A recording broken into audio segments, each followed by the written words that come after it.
I got vertigo. I can feel this person's energy through the book and it's exhausting me. I wanted things to go wrong. Surely there are some other things you would like to think about besides the horizontal tango.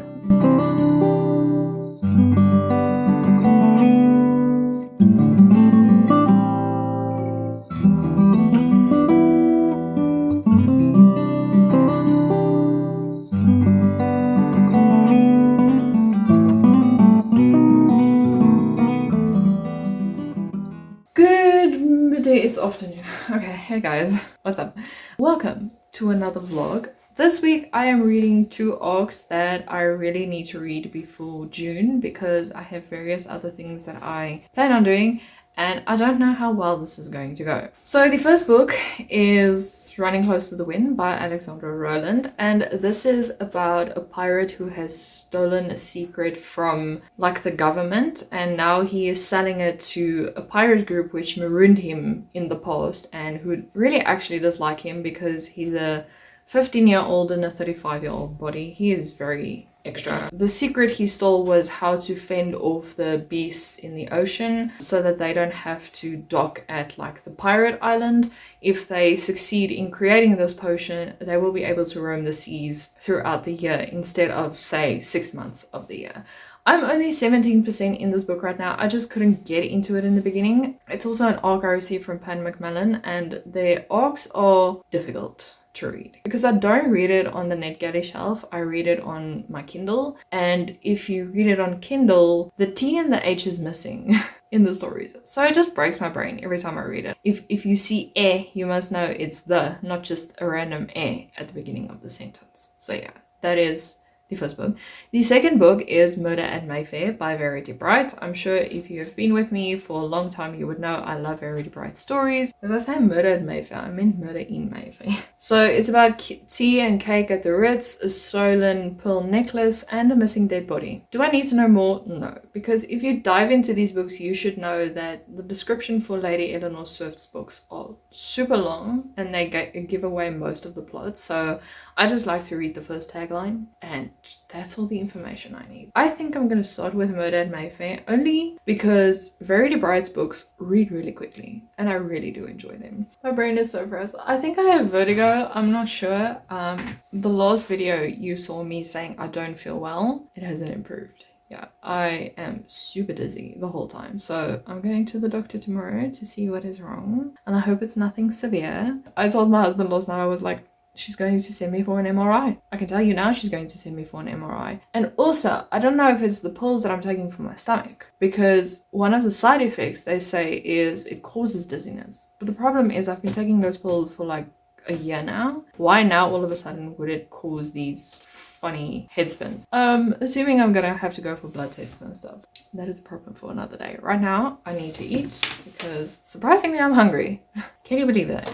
And then we'll see how the rest of the day goes. Hello everyone, what's up? Happy Tuesday. Oh goodness, I shouldn't be stretching like this. Went to the doctor today. I got vertigo. It's better than just being something extreme and going for an MRI and all that. But anyway, let me just quickly update you on Verity Bright. Where is my Kindle? It is not here. Okay, I'll go on the NetGalley app, tell you where I am.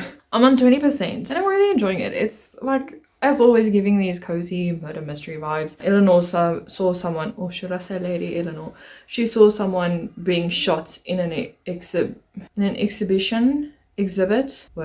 She saw someone being shot in a closed exhibit, and then when she got there was no body, there was no blood, so everything was just very weird. The upside is her fiance, who's the chief inspector and kind of like an overseer for this exhibit kind of thing, he is there, so he does believe her, but at the same time the way she saw the murder happening was quite questionable. And now she's also on a side quest for one of her acquaintances. They lost their pearl necklace and she's going to investigate who stole it because the victim, can you say, thinks it's one of her workers. And I think somewhere along the line these two are going to connect. Maybe. I don't know. There are a few characters that have been mentioned, but I feel like they're red herrings. Maybe this lady Chadwick, whose pearl necklace was stolen, is actually the real culprit and she hired someone, or the person who was shot, maybe that's her husband. I don't know.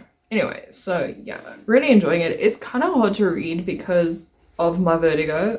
I'm actually trying to take it slow. We're going to see how that goes, but I'll slowly make it through this, and then hopefully I can also read the other book. Maybe I should just put the read aloud on and just try and focus a bit more, because you can hear when someone is speaking. It's just the problem of who's speaking, because the robot voice just sounds so, I don't know, similar, that you're like, oh my, okay. But yeah, I'm really enjoying it, as I always do with Verity Writes books, so I'm gonna go with that. Anyway, I'm gonna get back to work. I had to take a 5-minute break. I think I'm gonna make myself another coffee.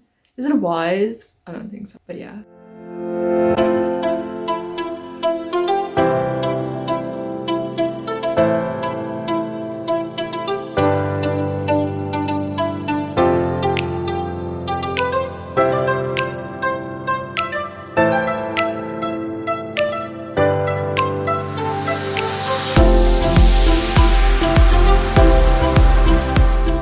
Hello everyone, what's up? Happy Thursday. So my reading's not going according to plan. Luckily I do feel better. The remnants are still there, like I'm still a bit woozy. So yesterday I didn't read at all. I was trying to give my eyes a break. Reading and watching TV is the hardest thing on earth, and then driving as well. I just thought I'd come on here and say I am making progress in what am I reading? Murder in Mayfair. I'm currently on 39%. We call it 40%. The fact that Lady Swift, or Lady Eleanor Swift, is kind of like the governess of this house right now, it's nice, but I'm also bored.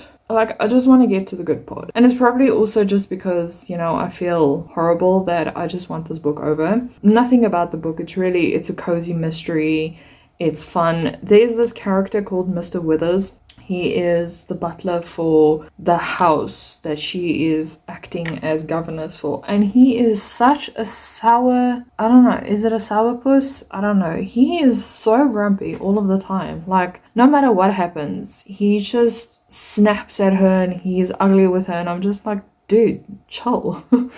Like, come on, man. And, you know, she has these witty remarks that he doesn't find very funny. And I'm just like, that's her casual way of saying, you know, screw you and your attitude. Just because you're the butler doesn't mean you have to treat me like I'm some shoddy rag on the floor. So yeah, I'm aiming to finish it today. Because it's a murder mystery, I don't want to give a lot away. And because it's like the 18th book in the series. Granted, you can read these as standalones. You don't have to read them as series. It's just fun reading them and knowing when characters mention previous things that happened. You are aware of it. You have been in that situation with them, so you know what they're referring to. Hello everyone, what's up? Happy Friday. I can finally say I feel better. It only took 3 days. Where are we now? We're on Friday. Yeah, it took 3 days. Upside as well is I finished Murder in Mayfair. You know, I've been struggling with this book because I felt the way I felt. I wasn't really invested in the book, which by no means is a fault of the book. It was just, I didn't feel like reading. I didn't feel like getting into the mood for reading. I ended up with a 4.5 out of 5 stars, and I'm actually quite happy with that rating. There was nothing wrong with the plot. It was seemingly, the writing was always beautiful, always intriguing. I don't know, I think the thing that kind of dampened it for me was the intrigue from my part. It wasn't the book's fault, if that even makes any sense. Like, I was invested, but not like 100%. Like, why this person was murdered, I couldn't care. There were also a few things that I kind of figured out while reading it. I was like, you act suspicious. You're not a red herring. You're just plainly suspicious. And I feel like, you know, something is afoot. There were minor characters that were involved that I didn't expect were involved. So that was quite entertaining. I don't even know if I'm making sense at this point. But giving it a 4.5 out of 5 stars. Now, I think I'm going to put a pause on this vlog and then just read something that I really want to read. And then I'll jump into Running Close to the Wind, because I do not want to read Running Close to the Wind right now. And I think, let me just quickly check because you're kind of in the way of my browser. The review has to be up by the 13th of June. If I can just go to my shelves. Yeah, 13th of June. It is currently, it's around 3 weeks. So if I start Running Close to the Wind next week, I think I'll be fine.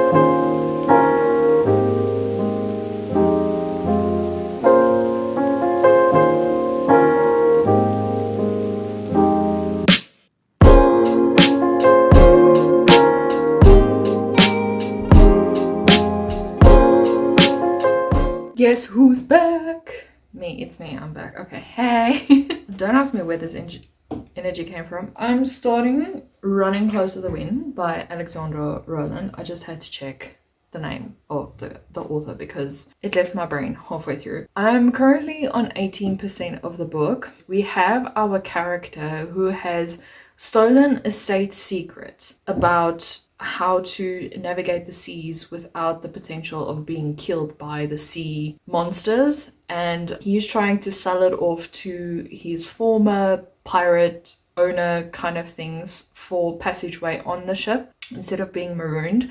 And it sounds like this character, whose name I'm not going to try and pronounce because I forgot it, he's got a lot of luck on his side. So the first time they marooned him, he was saved somehow, and things just continue to go well for this character, and it annoys all the other crew members, but you know, they're going to try and incorporate his luck with whatever's happening in this book. He's a 35-year-old who acts like a 13-year-old boy, and he is exhausting. The first time I read this book, I think I stopped at like 7% because my brain was just like, I cannot. It's not that the book is bad. It's that I can feel this person's energy through the book and it's exhausting me. I am not entirely an introvert, but I'm also not entirely an extrovert. I'm like the middle ground between. I can talk a lot if you give me time and if I'm comfortable with you. But I was exhausted with this character, and he's just he's funny, don't get me wrong, he's hilarious. Like Jack Sparrow, just times 100, but the problem is the things he says exhausts me. So I can understand why the characters on the ship is also really exhausted with him. And I find that writing actually quite well done if a character with this type of personality can exhaust me, because usually extroverts don't exhaust me in books. This character does. So far I've highlighted 1, 2, 3, 4, only 5 things. Okay, but they were hilarious. Anyway, so I'm gonna try and continue with this. Oh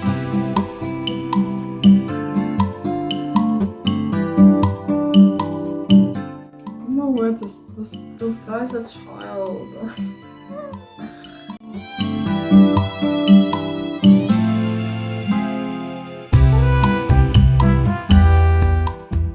Good morning everyone, happy Tuesday. I am slowly but surely getting myself ready for the day. Update on the book, I read up until chapter 9 last night, part 2 basically, and I am enjoying the book so far. I did plan on getting to chapter 13 yesterday, but I just couldn't anymore. I had the biggest headache known to man, and I accidentally took a pain pill like at 6 o'clock that night, so I was zonked out at like 8.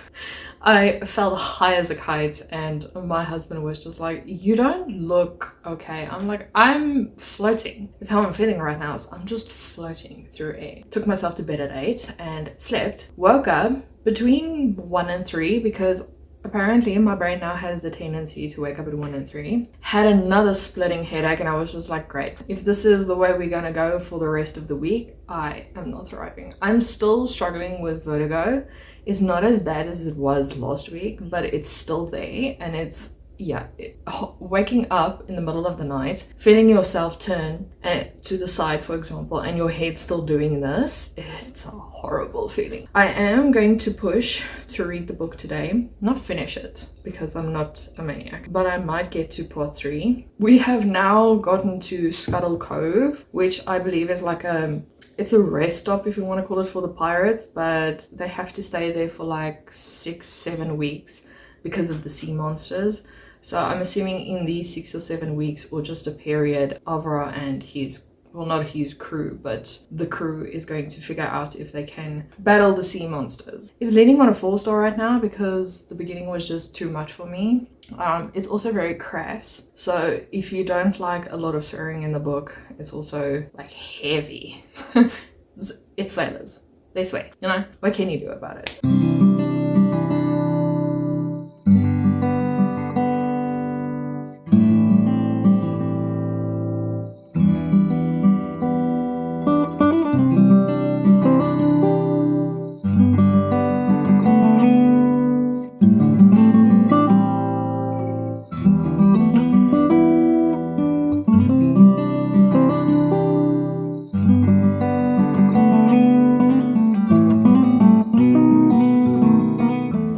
Hello, update on Running Close to the Wind. I think I got close to 50% last night actually, because yesterday was our voting day, so I didn't get a chance to actually look at my book until last night because it's hectic reporting on voting. But the chapter I'm on now, which I think is chapter 12, is so long and it's so exhausting that I was just like, you know what? I'm stopping in the middle of the chapter. I don't care. I don't know why that chapter is so long. I think it's about 30 pages. I'm really enjoying it so far. It's not my favorite. Like, there are wholesome parts in this book, but at the same time, I'm just like, I feel like I don't care. So we'll see how the rest of the book goes. I really want to finish it because I really want to see how everything flows. But right now, I'm merely finishing it to tick it off my read list and to let Pan McMillan know that yes, I did read it. It has been bumped down to a 3.5 stars. Like, it's between it's okay and I'm enjoying it, but I'm not loving it. So hopefully through the span of these last 50 pages, I might get some sense of something and enjoy something. I don't know. We're just pushing through. It's going good. It's going good. Hello everyone, welcome to the end of the vlog. I have finished Running Close to the Wind. I actually finished it on Friday. It's Tuesday now. I just forgot to record my summary of what I think. I'm gonna give this book a 3.75 or 4-star on Goodreads. While I did enjoy this book, there were quite a few elements that just drew it back for me a bit. One of them was the fact that this is advertised as a fantasy, but it doesn't tell you if it's a high stakes fantasy and a cozy fantasy. And the description kind of gives the idea that it's high stakes. It ends up being very cozy fantasy. I don't know how I feel about this yet, if I'm vibing with cozy fantasy or not. I still haven't read Legends and Latte, so I don't know if that's the trajectory that I want to go with. I like things high stakes. I like sitting at the edge of my seas.